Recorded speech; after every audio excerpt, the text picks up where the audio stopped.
In 2004, China had a simple goal: to create a high-speed railway system that could rival its competitors. But without a single piece of track in place, there was a long way to go. 20 years later, the nation has more than achieved its goal. It's now home to the world's largest high-speed railway, stretching 45,000 kilometers. It took Japan and Europe nearly 3 times as long to build high-speed networks, and even those are a fraction of the size of China's. The US has less than 100 kilometers of railway it can label high-speed. So even though it was a late starter, how did China build its high-speed rail network? Today, China's trains operates well beyond its own borders, into countries like Laos, Indonesia, and soon on new railways under construction in Thailand, Vietnam, and Kenya. Much of the network outside China is funded under the Belt and Road Initiative, Beijing's ambitious plan launched in 2013 to more closely connect the region and strengthen alliances with the global south. The strategy, often referred to as high-speed rail diplomacy, has increased Beijing's sphere of influence. But the nation has not always been an industry leader.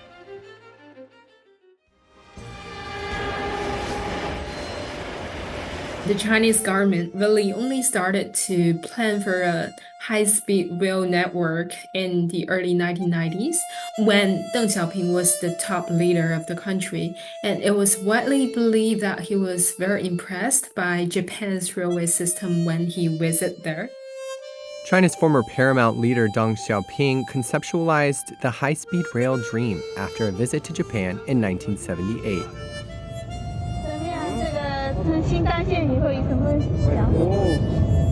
時間の快早いと思います。催人跑的意思。追いかけられて走ってるような気がします。所以我们现在更合适了。我们现在正合适。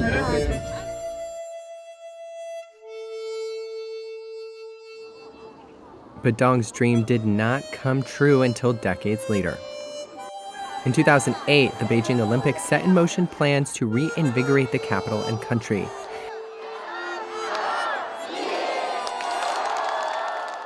China's first high-speed railway was built and opened on time, connecting Beijing to Tianjin.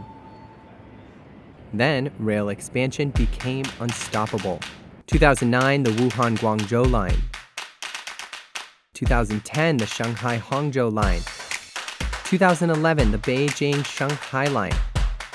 The giant Iron Dragon rapidly clawed its way across the land.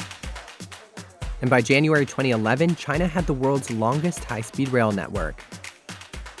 How did they do it? I would say the country's economic and political system is a key reason why it can accomplish such a big project within such a short period of time. It is the capability to mobilize all resources and capital to achieve one goal. So the role of the state has been very important.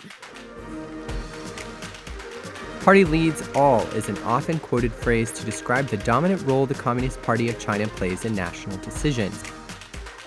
When it comes to infrastructure, the party is able to bypass bureaucratic barriers that often slow development in democracies. Material and labor can be quickly mobilized to build railways quickly and efficiently. But relatively fewer checks and balances in China have had consequences. In 2011, 2 high-speed trains collided on the Ningbo-Wenzhou line, killing 40 passengers and raising concerns about how quickly the lines were being developed. And in the same year, former Railway Minister Liu Zijun was removed from office on charges of corruption. A 2011 Economist investigation estimated Liu accepted 1 billion yuan worth of bribes in connection with railway projects. Despite the issues, Beijing poured more investments into construction in 2012. A slew of new lines were subsequently built, including the Taiyuan-Xi'an, Hangzhou-Changsha, Lanzhou-Urumqi, and Guiyang-Guangzhou lines.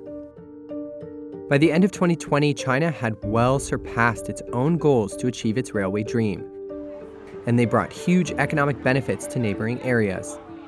New industries emerged along the lines, tourism flourished, and old tracks were repurposed to handle logistics, improving the country's supply chain. When a locality is building a large project like this, it's billions of dollars of investment, and it will have a very high growth rate in terms of GDP. Among the economic gains, one part is often neglected: high-speed railway stations. If we look at many second and third tier cities, they were built in suburban areas. So these suburban areas, previously they were mostly rural farmland. And when a high-speed railway is placed, it becomes a hotspot for urbanization.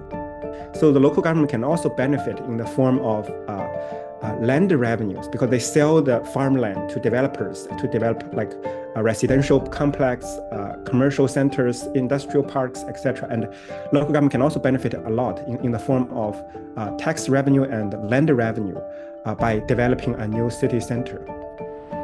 But what are the drawbacks? There is a rough estimate done by Chinese media this year that there are at least 26 high-speed railway stations in the country no longer being in operation only a few years after construction completed. So in other words, they are abandoned, some because of their location that are too remote.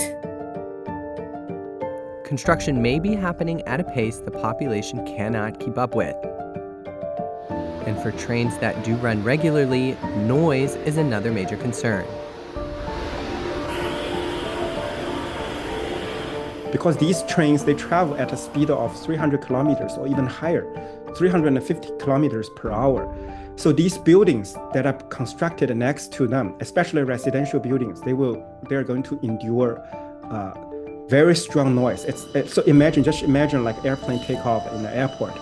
Right, so this kind of environmental concern actually become many drivers of the NIMBY movement in recent years. So NIMBY is called Not in My Backyard. The Beijing-Shenyang line was delayed for 4 years as some residents living nearby fought its construction. They eventually won their battle and the line was rerouted, and the overall system has only continued to expand. Beijing said by 2035, any city with a population greater than 500,000 will have a high-speed railway station.